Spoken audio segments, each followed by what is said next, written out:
Ipagbunyi natin ang misteryo ng ating pananampalataya.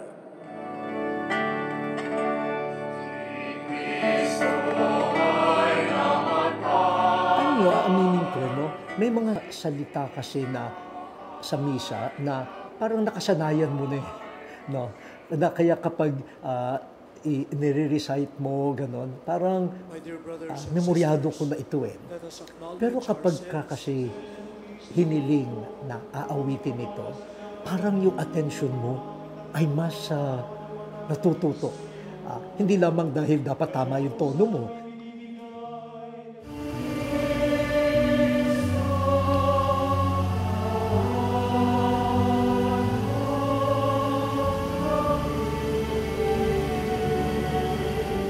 Kundi, kasi alam mo, sasagot yung bayan Kaya dapat magtutugma.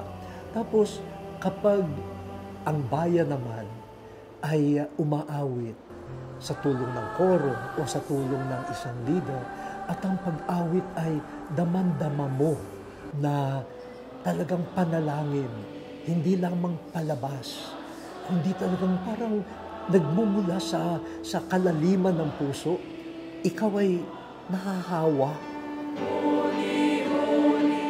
Nahahawa kang manalangin.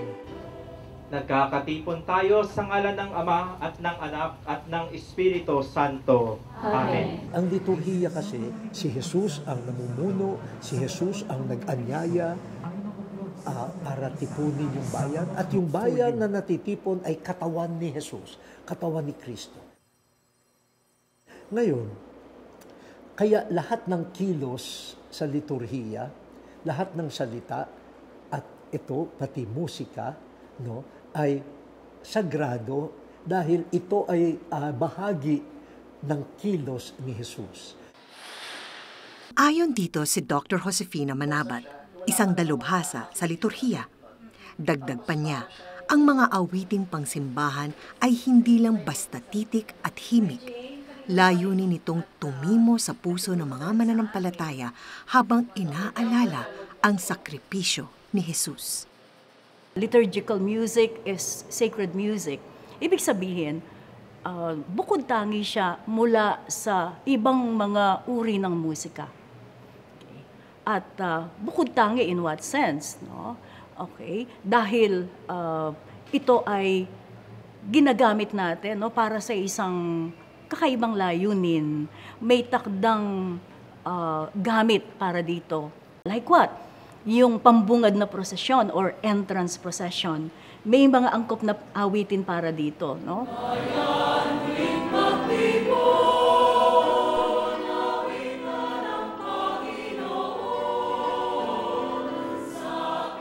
Tamang-tama para akumpanyahan ang pagpasok ng mga ministro, pati na ang pari mismo, okay?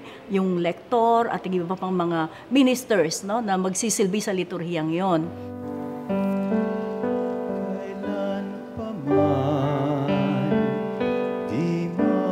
Hindi ba mula sa ating upuan patungo sa lugar kung saan tayo tatanggap ng komunyon, meron tayong maliit na procession kung baga, di ba? So, ang kantang inilalagay doon, no, ay para din tulungan yung gawang yon, yung action na yon, yung procession to accompany that procession sa mga processionals, no.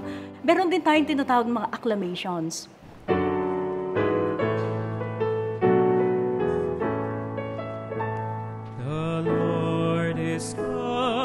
Steadfast in love, Alleluia. Okay, literally, ito yung mga shouts of joy na makikita natin sa iba't ibang bahagi ng pagdiriwang ng liturhiya. Halimbawa, okay, unang aklamasyon na nakikita natin sa misa ay yung pagkatapos ng pagpapahayag ng Ebanghelyo. Alleluia.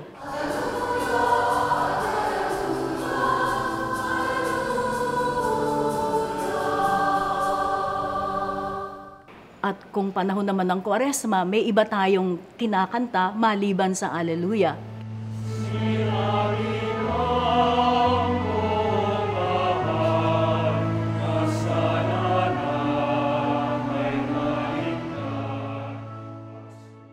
Ano pa? Yung Sanctus, yung Santo Santo.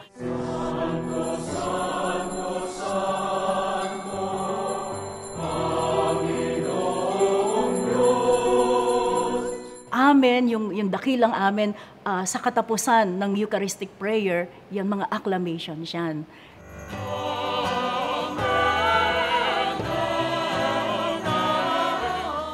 So, iba-ibang kategorya dahil sa iba-ibang gamit nila sa pagdiriwang ng liturhiya. Iba-iba din ang gamit nila ayon sa panahon ng simbahan.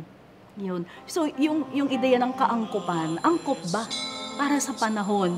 Angkop ba para sa pinagdiriwang? Angkop ba para sa lugar na ginagamitan sa liturhiya?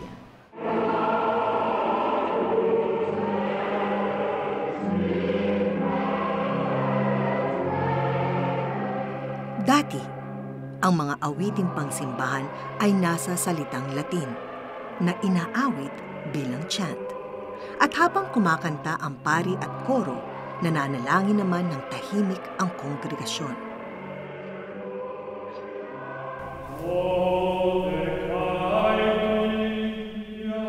Kaya noong 1960s, sinabi ng Second Vatican Council na kailangang baguhin ang paraan ng pagkanta sa misa. So, ang ginawa ng Vatican II ay ang itaguyod, promotion ng active participation of the community. Para ang nagdarasal ay hindi lang yung pari, kundi yung buong community.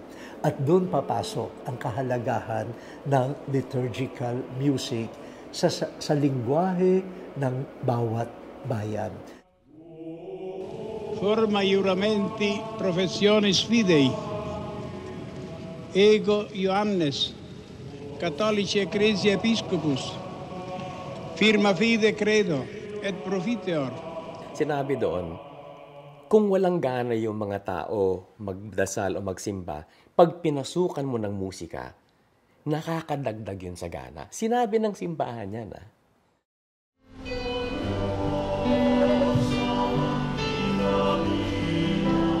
Ilan sa mga nagsimula ng Filipino liturgical music ay isang national artist for music, si Maestro Lucio San Pedro.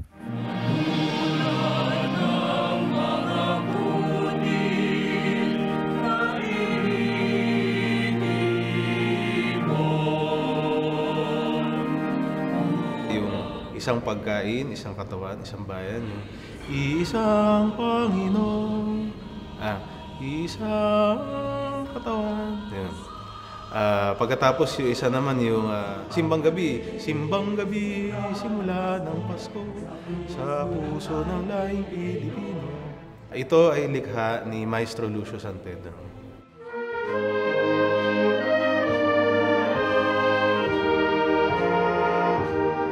Si Giuseppe Diestrello ang kasalukuyang musical director ng Angono National Symphonic Band, isang grupong inaalagaan ni Maestro Luis San Pedro. Marami sa mga kompositor, mga pari, mga religious, pero siya yun ay lay, na yung mga gawa niya, yung mga composition niya, dahil nga ay mayroong lasting na impression o naging mga classic na naawitin. Tulad ng kanyang lolo, church organist si Lucio San Pedro dito sa simbahan ng San Clemente sa Angono, Rizal.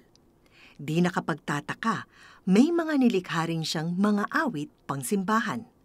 Mayroon siyang gawa yung mga misa na pang Kwaresma, pang Adviento, Tagalog yun. At yung mga parts doon, yung entrance song, processional, offertory, communion, recessional, na parang na pwedeng masabayan ng mga tao. At maikli lang sila. Paano nagkakaroon ngayon ng Filipino na flavor? Number one doon ay yung mismong salita natin, yung syntax. Kasi kung paano mo bigkasin, hanggat maaari, si Maestro kapag gumawa siya ng pyesa, kung paano binibigkas ang salita, ganun din yung gagawin niyang rhythm. Halimbawa, mababalik ako sa doon pa rin sa isang pagkain, di ba? kunyari, iisang Panginoon. Iisang Panginoon. So, ginawa niya, iisang Panginoon. Ganun din yung sa umawit kang masaya. Di ba? Umawit kang masaya. Pag binigas, umawit kang masaya. So, ginagawa niya na ganun, eksaktong-eksakto dun sa ano, hanggat maaari.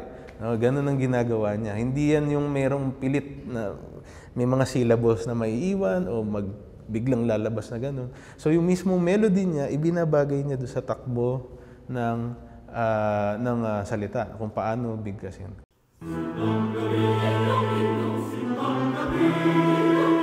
Kaya maganda, kaya madali ring matandaan.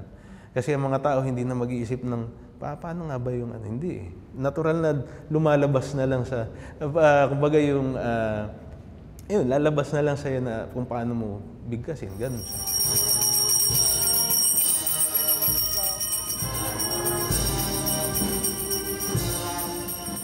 Lumikha rin si Maestro Lucio San Pedro ng mga awit para sa mga fiesta, tulad ng salubong na tinutugtog tuwing Kwaresma. Sa bawat pagdiriwang o mga activity, nandoon yung musika niya. Ibig sabihin, marinig pa lang yun ng mga tao, mahal na araw na. O di kaya, yung mga pang-fiesta, yung mga marcha, yung mga awitin para doon sa patron namin, marinig mo pa lang, ramdam ko na, fiesta na. Di ba ang kultura, ito yung kalipunan ng mga pananalita, ng mga gawain, practices, mga pagpapahalaga, no, mga values. Okay? Pag samasamahin mo to, ito yung kultura ng tao, di ba? Bakit ang liturgical music ay dapat na angkop sa kultura? No, dahil ito yung uri ng musika na masasabi nilang kanila. Ito yung uri ng musika na magagamit nila upang ipahayag nila ang kanilang sarili. Okay. Maramdaman nila ang talab ng kanilang pag-awit in terms of pakikipag-usap nila sa Diyos. Okay. Kasi nga, yun, bahagi ng kultura nila.